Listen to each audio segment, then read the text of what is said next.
Hi everyone, I'm Vicki with Thrifty Recipes. Today we're going to make some breaded boneless pork ribs. You could say country fried because they are fried, and we're going to bread them like you would regular pork chops, only pork ribs are so much better. We're also going to make some oven roasted sweet potatoes. For the oven roasted sweet potatoes, you'll need 2 fresh sweet potatoes. And I'm using a jelly roll pan that I've lined with foil and sprayed with nonstick spray. Let's wash the sweet potatoes and then pat them dry.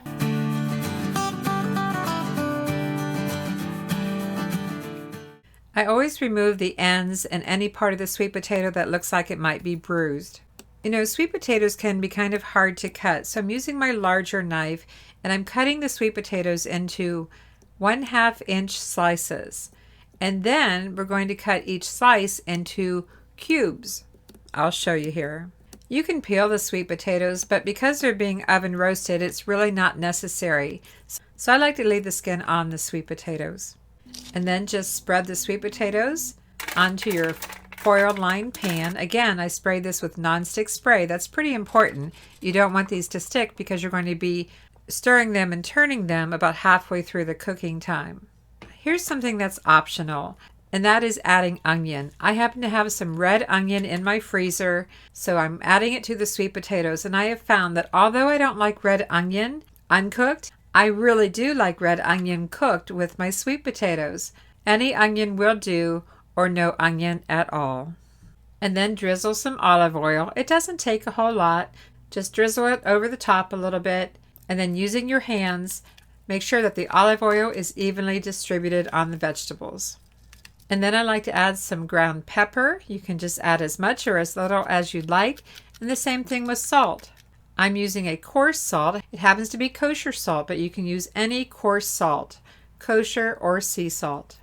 And just sprinkle it around evenly. But not too heavy. It really doesn't take very much. Preheat your oven to 425 degrees, and when it's ready, put your tray of sweet potatoes into the oven on the middle rack. We're going to roast them for about 30 minutes. It's time to prep the ribs and make sure they are boneless. Very important, boneless. I pick these up at my local Aldi store. I'm not sponsored, but I do buy my ribs there all the time. And as you see here, they are boneless, country-style pork ribs. I normally get about 8 in a pack. We're going to be slicing these lengthwise as you see here. And before or after you do that, trim away any excess fat. And just repeat this, slicing lengthwise for each rib. And while you do this, I'm going to tell you how I came upon making this recipe. I wanted to make breaded pork chops. And I got the pork chops out of the freezer. They were in one of those meat bags that they give you at the grocery store, so I really didn't pay too much attention to it. When I went to make them, I found out that I didn't have pork chops, regular pork chops. What I had pulled out of the freezer was pork ribs. And I thought, why not? Why not give it a try? I wanted breaded pork chops, so I decided to make breaded pork ribs instead. We're going to make an egg wash. You'll need 2 separate containers for this. One for the egg wash and one for the breadcrumb mixture that we're going to make. You can use any 2 containers. I just happen to like these take-home containers that I've recycled. In one of the containers, whisk the egg, and then add a little bit of water and whisk it some more until it's well blended. It really doesn't take a whole lot for the egg wash coating. We're just going to want the pork chops to be moistened so the breadcrumb mixture will stick. Speaking of the breadcrumb mixture, I like to use a combination of Italian breadcrumbs, which is basically just plain breadcrumbs seasoned with Italian seasoning. The Panko breadcrumbs, I really love the combination with the Panko breadcrumbs and garlic. I do add extra Italian seasoning, some salt, pepper, and here's something that might surprise you. Exact measurements are not required. I just pour in a layer of the Panko breadcrumbs, then a layer of Italian seasoned breadcrumbs. I sprinkle some dried garlic powder on top, some extra Italian seasoning. If you don't want extra Italian seasoning, that's okay. In fact, if you want to put onion powder in this, you can put anything you want in this seasoning. It's up to you. And I like to add some ground pepper and some salt, just regular table salt, seasoned to your preferred taste. And stir it all up.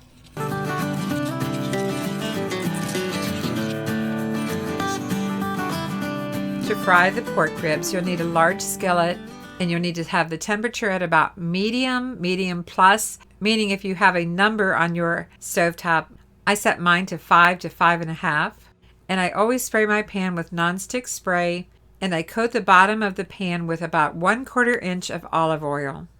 One way I test my oil to see if it's ready is I drop a few of the Panko breadcrumbs into the oil, and if they sizzle like this, it's a good time to start getting the pork ribs in there. You can see here that I reversed the order of my containers. If this doesn't work for you, just reverse it, but we're going from egg mixture to breadcrumbs to skillet. Dip the pork rib slices into the egg wash and into the breadcrumbs and just shake it a little bit, pat it, turn it, make sure all the sides are coated, and then place it in the hot oil. And repeat this process for all the rib slices. I can never get all of them in the pan at the same time, so I always end up with 2 batches. I will tell you this, after the first batch, the oil was very, very hot, so I tend to turn the temperature down a little bit before I do the second batch. But I do try to fit as many slices as I can into my pan on that first round. So I'll show you here how I do that. My breadcrumb mixture is getting a little bit low, and yes, I'm going to have to add some more to it. I never know how many breadcrumbs are going to stick to each rib, so sometimes I need to make more and sometimes I don't. Once you make this a few times, you'll get a feel for it, and you might just want to add more to begin with. You really have to keep an eye on these. They cook extremely fast. In fact, it's only about 2 to 3 minutes per side. So you have to stay close to your stovetop and check these frequently so you don't burn them. My best advice is never leave the area. As I said, I needed to add some more breadcrumbs and seasonings, which I did keep out on the counter. I didn't put everything away.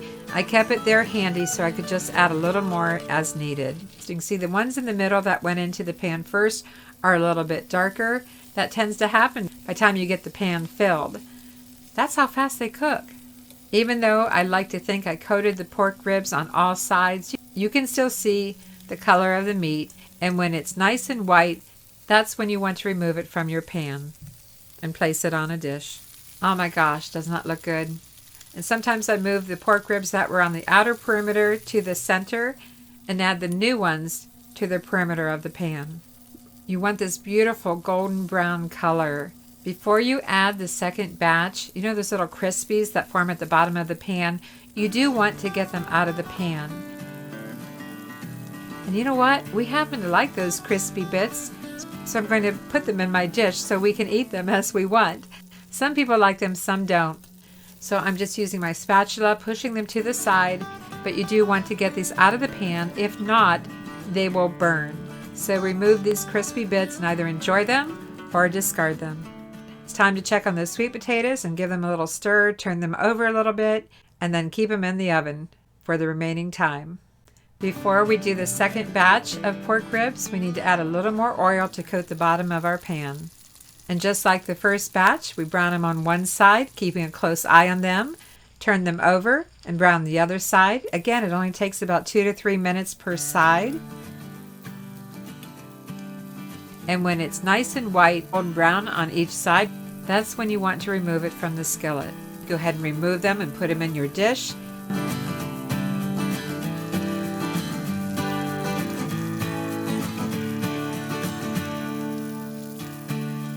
And of course, you'll always have a few that are cut a little bit thicker than the others, and they might take a little longer. Sometimes I hold them up on their side to brown the sides and then go from there. So keep watching here and I'll show you.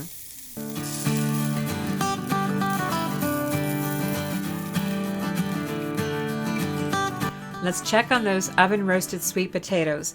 When they are fork tender, and be careful, they're hot, but when they're fork tender, you know they're done. You'll want to remove them from the oven.